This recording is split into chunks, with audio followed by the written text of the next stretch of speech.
आइए आगे बढ़ते आपको सबसे पहले बताएंगे उत्तर प्रदेश वृक्षारोपण महाअभियान के तहत आज 36 करोड़ 50 लाख पौधारोपण करके एक नया इतिहास रचने जा रहा है। इस कार्यक्रम में मुख्यमंत्री योगी आदित्यनाथ शिरकत करेंगे। न सिर्फ शिरकत करेंगे बल्कि शुरुआत करेंगे। सीएम योगी लखनऊ में कुकरेल नदी के तट से करेंगे मुख्यमंत्री योगी आदित्यनाथ पौधारोपण का आगाज और पौधारोपण करके पेड़ लगाओ पेड़ बचाओ जन अभियान 2024 का आज मुख्यमंत्री शुभारंभ करेंगे। पीएम मोदी के एक पेड़ मां के नाम आह्वान पर शुरू हो रहे इस जन अभियान में प्रदेश सरकार एक दिन में 36 करोड़ 50 लाख से ज्यादा पौधारोपण करके इतिहास रचेगी। वहीं आज शाम को सीएम योगी गोरखपुर जाएंगे। सीएम योगी गोरखपुर में शाम 4 बजे पौधारोपण करेंगे। शहीद अशफाक उल्लाह खां प्राणी उद्यान में कार्यक्रम होगा। इस कार्यक्रम में गोरखपुर से बीजेपी के सांसद रवि किशन भी मौजूद रहेंगे।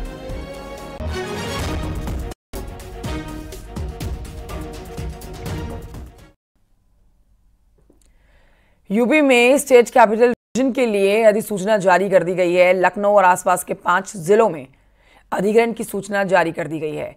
प्राधिकरण के अध्यक्ष मुख्यमंत्री होंगे। एनसीआर की तर्ज पर उत्तर प्रदेश की सरकार एससीआर बनाने के लिए एक्शन मोड के ऊपर कर रही है। एससीआर में लखनऊ, हरदोई, उन्नाव, रायबरेली, सीतापुर, बाराबंकी ये जिले शामिल किए गए हैं। विकास प्राधिकरण के गठन से इन सभी जिलों का शहरीकरण और विकास होगा। इससे शहरीकरण को बढ़ावा मिलेगा, साथ ही साथ सूबे के आर्थिक विकास लक्ष्यों की प्राप्ति में मदद मिलेगी।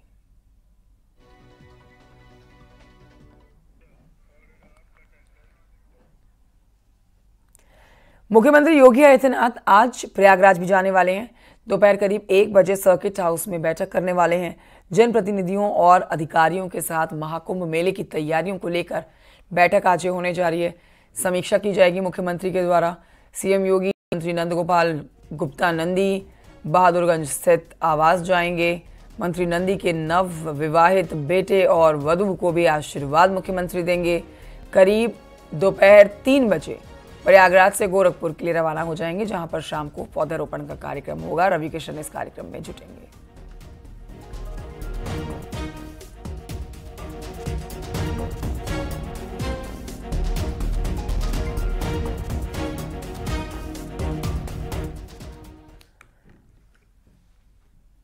और ये आगे बढ़ते आपको बताते हैं फिरोजाबाद की खबर, जहां पर एसडीएम ने कांवड़ यात्रा की तैयारी को लेकर बैठक की है। बैठक में सभी अधिकारियों को निर्देश दिए गए हैं। कांवड़ रूट पर सीसीटीवी की व्यवस्था के साथ ही साफ सफाई के निर्देश हैं। साथ ही आराम करने के लिए कांवड़ियों के विश्राम शिविर की व्यवस्था के भी निर्देश हैं। कांवड़ यात्रा शुरू होने से पहले किसी तरह की कोई कमी ना रहे, इसके लिए लगातार बैठकें चल रही हैं।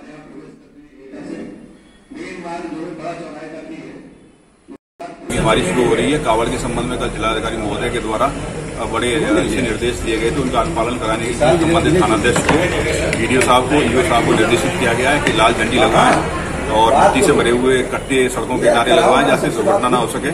और हम लोग जगह जगह चौकी बनाकर उनमें कैंप भी लगा रहे हैं, जिसमें पुलिस के भी लोग रहेंगे ताकि कोई भी अव्यवस्था न फैले और अच्छे से काम करें। इसके अतिरिक्त अवैध खनन और परिवहन के संबंध में भी सभी थानाध्यक्ष और सीओ साहब के साथ बैठक की गई है और ये कहा गया कि इस पर प्रभावी कार्रवाई करें। किसी भी स्तर पर कोई भी अवैध खनन और परिवहन तहसील टूंडला में न होने पाए। कांवड़ रूट पर पड़ने वाली दुकानें और ढाबों पर अब प्रोपराइटर के नाम का बोर्ड लगाना होगा। प्रशासन के इस आदेश के बाद अब जहां एक और दिल्ली देहरादून हाईवे पर चाय लवर पॉइंट का नाम बदलकर वकील साहब टी स्टॉल कर दिया गया है, तो वहीं आप देखेंगे संगम शुद्ध भोजनालय सलीम शुद्ध भोजनालय बन गया है।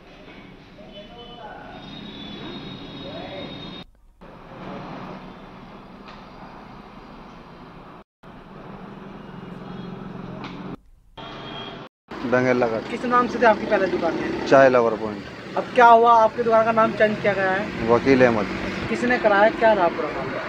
जी पूरा मामला में तो पता नहीं, हमें को तो बंगेला पुलिस चौकी आई थी जी, उन्होंने कहा हमने कर लिया। ये प्रशासन के आदेश हुए जी। कांवड़ की यात्रा के दौरान आप नाम बदल लें अपना। कौन आया था आपके पास में नाम चेंज कराने? पुलिस आई थी, कह के चली गई थी। वैसे तो कुछ कहा नहीं, लेकिन कह के चली गई थी बोर्ड बदल लेना अपना।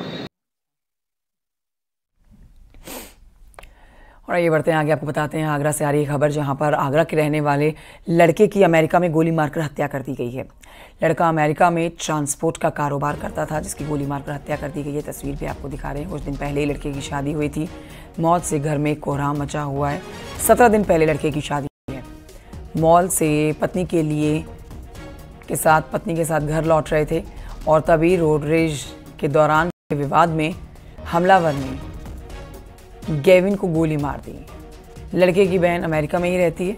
हत्या की खबर सबसे पहले बहन को मिली थी। अब परिवार वाले लड़के के शव को आगरा लाने का इंतजाम कर रहे हैं। परिवार आगरा के हिमाचल कॉलोनी में रहता है। हमारा साथ छोड़ के चला गया। किसने मार दिया? वही कोई अमेरिकी था। गोली मार दी जी। तो क्या कार्रवाई की? यहाँ से तो कोई कार्रवाई नहीं की है। वहाँ उसको पहले पुलिस ने अरेस्ट कर लिया था। अच्छा। अब उसने ये बोला कि मेरे सेल्फ डिफेंस में मारी, तो शायद उसको छोड़ दिया है। शायद अभी पक्का मालूम नहीं है उसको। अभी शादी हुई थी? जी हाँ, 17 दिन हुए थे करीब शादी हुए। 29 जून को शादी हुई थी। प्रतापगढ़ से खबर, जहां पर एक लड़की का हाथ पकड़े सिपाही का फोटो सोशल मीडिया पर वायरल हो रहा है। आरोप है कि मारपीट की सूचना पर गांव पहुंचे सिपाही ने लड़की से छेड़खानी की है, लेकिन सीओ ने सभी आरोपों को गलत बताया है। बता दें आपको, गांव में शिकायत पर सिपाही पहुंचा था और उसी दौरान दो पक्ष जो आपस में जिनके बीच में विवाद हो रहा था, सिपाही ने वीडियो बनाना शुरू कर दिया तो लड़की और उसके परिवार वालों ने सिपाही का मोबाइल छीन लिया। ये फोटो तब खींची गई है जब सिपाही लड़की के हाथ से अपना फ़ोन ले रहा था। वहीं सीओ ने बताया है कि सिपाही पर लगे आरोप गलत हैं। सोशल मीडिया पर गलत तरीके से फोटो को पेश किया जा रहा है। जांच के सभी आरोप गलत पाए गए हैं।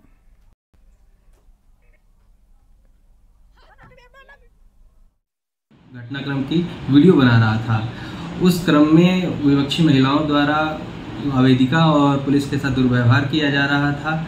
उसी के क्रम में उनके द्वारा आरक्षी के हाथ से मोबाइल छीन लिया गया। मोबाइल को वापस लेते समय यह फोटो क्लिक की गई है। आरक्षी की सूचना पर तुरंत थाना स्थानीय से एक महिला उपनिरीक्षक संघ महिला आरक्षी मौके पर भेज दी गई। वहीं प्रतापगढ़ में आपको बताएं कि पुलिस वालों की गाड़ी में टक्कर मारने वाले पशु तस्कर को भी गिरफ्तार कर लिया गया है। आरोपी आकाश की कार पुलिस ने सीज कर दी है। तस्कर आकाश गुप्ता वाराणसी का रहने वाला है। 3 तस्कर अभी भी फरार हैं। 16 जुलाई की रात पीआरवी टीम की पशु तस्करों का पीछा कर रही थी और इसी दौरान तस्करों ने गाड़ी चलाने की नीयत से 3 बार टक्कर मारी। पुलिस ने जानलेवा हमले की धाराओं में केस दर्ज किया है।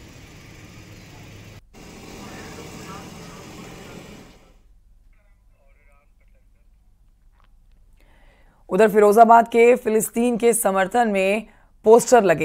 मोहल्ला रुकनपुर में एक मस्जिद के बाहर इजरायल के सामान के बॉयकॉट का पोस्टर लगाया गया है।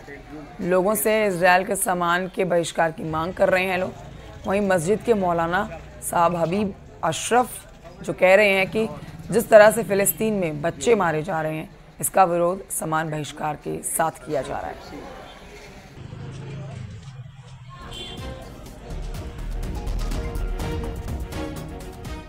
छोटे छोटे मासूम बच्चे, औरतें, उन पर जो जुल्म ढाया जा रहा है, इन सारी चीज़ों को देखकर वो कोई भी इंसानियत हो वो कांप जाती है।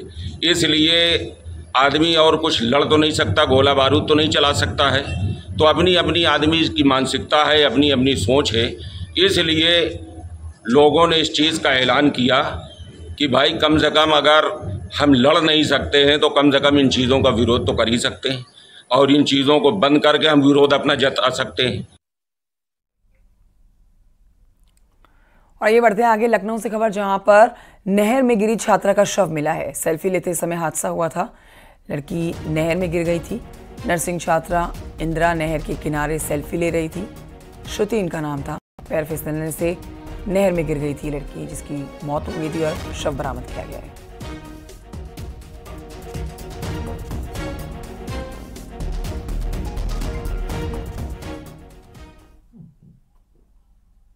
कानपुर से खबर है, जहां पर पनकी पुलिस को बड़ी सफलता मिली है और पुलिस ने 8 गांजा तस्करों को गिरफ्तार किया है, जिनके पास से 9 किलो 800 ग्राम गांजा बरामद किया गया है। तस्कर गैंग में महिलाएं भी शामिल थीं। मुखबिर की सूचना पर पुलिस ने तस्करों की ये गिरफ्तारी की है। पनकी मंदिर ओवरब्रिज के पास में ही इनकी गिरफ्तारी हुई है। तस्करों में 4 महिलाएं जो शामिल हैं, उनकी तस्वीरें भी आप देख सकते हैं। तस्करों पर पहले से ही किदवई नगर, पनकी और संचेरी थाने में केस दर्ज थे। गिरफ्तार करने वाली जो टीम है, 25,000 रुपए का इनाम उनको दिया गया है।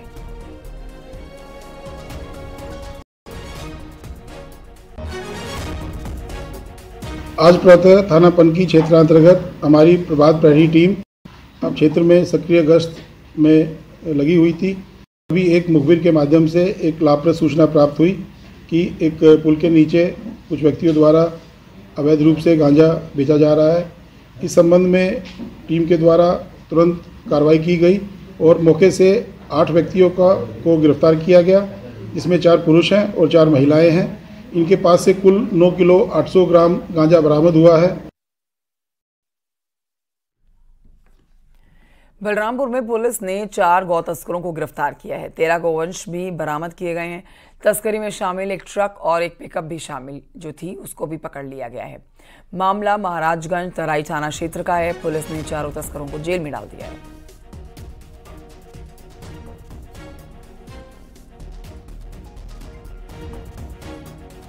रात 2 वाहनों में गोवंश लदे हुए प्राप्त हुए थे। इस पर पुलिस ने तत्काल 2 मुकदमे 96/24 और 98/24 पंजीकृत किया।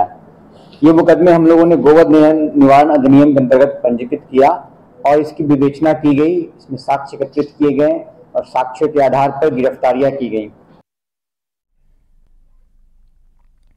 खबर अमेठी से है, जहां पर ट्रैक्टर पलटने से दर्दनाक हादसा हो गया है। 2 लड़के ट्रैक्टर के नीचे दब गए हैं और इनमें से एक लड़के की मौके पर मौत हो गई, जबकि दूसरा गंभीर रूप से घायल है। अस्पताल में इलाज चल रहा है दूसरे लड़के का। मामला भाले सुल्तान शहीद स्मारक थाना क्षेत्र का है।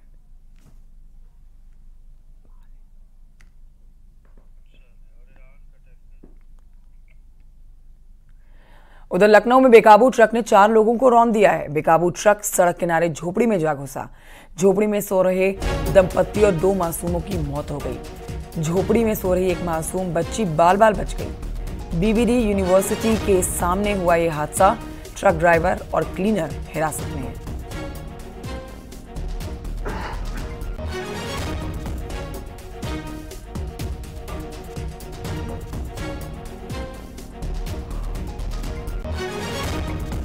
तो ये दुखद हादसा, ट्रक ड्राइवर और क्लीनर गिरफ्तार कर लिए गए हैं। एक पूरा परिवार जिसकी मौत हो गई है, जिसमें परिवार के 4 लोग, एक बच्ची बच गई। गनीमत रही कि बच्ची ट्रक की चपेट में नहीं आ पाई और उसकी जान बच गई, लेकिन परिवार में दंपत्ति और 2 बच्चों की मौत हो गई है। लखनऊ में ये बेकाबू ट्रक एक झोपड़ी में जा घुसता है, जहां पर 4 लोगों की मौत की पुष्टि की गई है।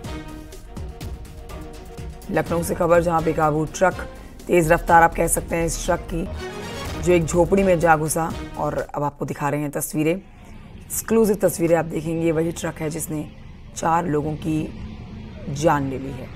गनीमत रही कि एक बच्ची की जान बच गई है, बाल बाल बच गई ये बच्ची, जो इस ट्रक की चपेट में नहीं आई।